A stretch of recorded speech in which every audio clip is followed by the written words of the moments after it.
Ocklawaha's News 4. This is breaking news. Breaking news to tell you about right now. High-speed chase in the South Metro. Let's go right to John Welch in CHOPPER4. John. Oh, wow. Yeah, guys, right now we're showing you this police chase right here that's pretty much been going on for about the last 15 minutes. We're following it on I-240 eastbound. We just crossed Sunny Lane. We're coming up on Sooner Road now. You can see they're being followed. A couple police cars behind it, as well as Air One over the scene. We're for sure at this point exactly what they're chasing him for, but at this point, you know, they're still going. You can see the sparks coming from there. Yeah, John, did he lose a tire? Yeah, lost a tire is what we're heard, right? Yeah, he did. Hey, Kevin, hang on one second. Let me talk to Approach, and I'll be right back with you. You go ahead, and we'll kind of talk about this. They are headed eastbound right now on I-240, just past Sunny Lane. Okay, they should be coming up close to the Tinker Air Force Base area, which, of course, very heavily populated with traffic this time of day. And again, look at the sparks, Jolene. This thing is throwing off after I lost that wheel. Is it one wheel, or it could be more at this point? There's a lot of sparks going on there. John, guys, I think it's one wheel, and I think he lost it like at I-44 and 59th Street, so now, 10 miles west of here. He can't be going speeds fast. have been up to 90 so far. Oh, without a wheel. Without a wheel, it's Wow. been as low as 15 right now. Obviously, we're on 240. We've just crossed Air Depot. We're still headed eastbound here, and the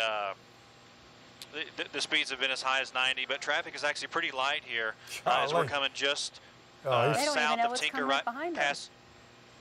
Yeah, we're passing the old GM plant right now, guys. John, it looks like he's throwing off even more sparks now. So I tell you what, this could be, pardon the pun, but an explosive situation, couldn't it, with the gas tank not far from there? Yeah, it might. You know, one thing that might slow him down, so the Air One is now taking over the pursuit, and the police cars have actually backed off. So he won't be seeing the lights in his flashing. He won't be seeing the lights in his rearview mirror. So maybe it'll slow him down a little bit. So maybe it'll keep it a little bit more safe. Yes, terminated the ground pursuit there, and they are following him from the air in Air One. And yeah, that's correct. And John, do you think he's going to dump out on I-40? I mean, obviously he's going to have to before long, because it's going to end out here at Anderson. Right. You know, he's about to cross Midwest right here, so they thought he was going to bail on foot a couple times, but so far he's been able to stay in the car. Well, this is crazy. In case you're just joining us, this is a chase involving a pickup, we believe, and lost a tire during this on its rim, throwing all those sparks right now in the dark going across I-240. As John said earlier, speeds as much as 90 miles per hour, but looks like it's really slowing down now. Yes. What did he say, 15 miles per hour? Yeah, it was 15. Somewhere in that ballpark. Looks like coming to a stop, and somebody's barreling out of there, and there he's they running. go. We see the suspect on foot right there, John. Yeah, that's right. He's on foot just before Douglas right there in this heavily wooded area here, basically just north of Draper Lake here. Now, they'll be able to see him from Air One, right? I'm sure they've got some sort of spotlight. Yeah, they should. As long as they have their infrared, they will be able to see him. Okay, we see police pulling up now, probably, and officers on foot. Yeah, you can see their flashlights there. Giving pursuit here. And John, give us another exact location on this area to give folks watching a little more of a bearing. Yeah, so we're directly south of the runways here at Tinker. Oh, looks like they have somebody in custody, John. Yeah, I think that might have been somebody that was still in the car. Air One is still calling for the driver to be in some thick trees, just pretty much south of where that guy is. It's really hard to see because it's so dark out there. But obviously, Air One has their infrared, so they'll be able to pick up his heat signature and making it pretty easy to see, especially being as cold as it is right now outside, guys. Now, are there one or two suspects they have on the ground? Yeah, it appeared that Jolene had two on the ground, and then there's one that is still, the driver still at large. Well, you can tell they're using heavy flashlights right now to find that driver. And We're talking to our producer right now. Got you, Patrick, thank you. We'll continue to stay with this for a little while to see if they can find that person that you saw take off from the truck and go into the woods. Apparently 1 or 2 passengers decided they'd had enough and surrendered, and they have already been handcuffed. They're still looking for yeah, another. Air One sees him, guys. They say that he's laying down in the ground, and they're just trying to walk the police officers in on him now. Now, do they have a canine? Or they're just looking for him with their flashlights at this point? Well, so basically what they're doing is Air One has their infrared camera right now, and so they pretty much have him on the spot, and they're trying to walk the officers in to where he is. And as John said, they're kind of triangulating with Air One. They have an infrared spot on the suspect, and they are trying to direct those officers in with their flashlights to get that suspect. So they've got 2 in custody who are in the vehicle. They have another basically cornered there. Right. Trying to get up on him and take him into custody. What's the traffic like there while all this is going on, John?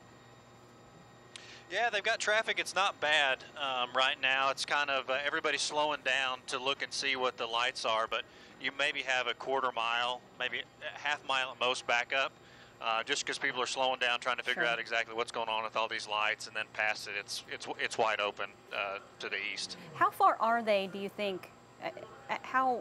Where is he in relation to the officers? Do you think they're getting close? Yeah, I would probably say from what it sounds like on the air, he's less than 25, 30 yards from him. They're just trying to walk him in right now. So it sounded like he was laid down underneath a tree. So he hadn't moved any, as far as you know from listening to the chatter there over the two-way, right, John? Yeah, that's what it sounds like. I just heard him say that he is laying down underneath the tree. So, I guess now they're saying he has his hands up and he's trying to walk the guys in on him. So it appears that he's going to give himself up. It'll just take maybe just a second to get the officers in there. Sure. If you're just joining us at the 6 o'clock hour, and I don't know if we have any video we can go back to show the incredible chase down I-240, because the suspect was lost a wheel, driving on the rims, sparks flying everywhere.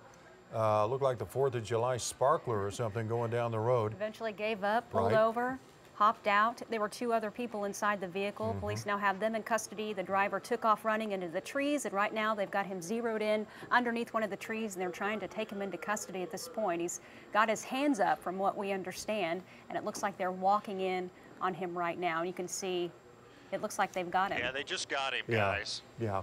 We'll stay with this for just a little bit to see if they bring the suspect out to where we get a better look at who they were going after. But this is a great view and a great lesson on how air-to-ground searches can work. Because as John said, John, they just used that infrared, found him, and then directed those officers into him. Yeah, that's really a benefit of having the helicopter as well as with the ground base, or with the infrared on it as well. Because they were able to back the officers out. He slowed down, then he pretty much gave himself up, and with the temperature spread as cool as it is right now and as warm as this individual is running around, he really pops on the screen, so it made it real easy for them to locate him. Then it just takes a little bit to walk him in. So that was an excellent job by Air One and the police, being able to kind of slow him down, back off, and kind of keep everybody safe in the process of apprehending these individuals. And John knows what he's talking about, because John has flown in combat choppers. So he's had to deal with this kind of thing before, and was able to get a good description of how they were working to get that suspect out of the woods. You see 2 other people there. We believe it's 2. And we have a crew on the ground, of course, headed that way, and we'll gather all the details on what started this chase, why they were running, who the suspects are, of course, and but the thankfully very latest. this came to a peaceful end here, and Right. nobody was hurt, no traffic accidents or anything like that. Of course, this is at the prime hour here for traffic in that area, and it looks like it's come to a peaceful end, that he's surrendered. Right, and we'll have the very latest for you coming up later here on News 4.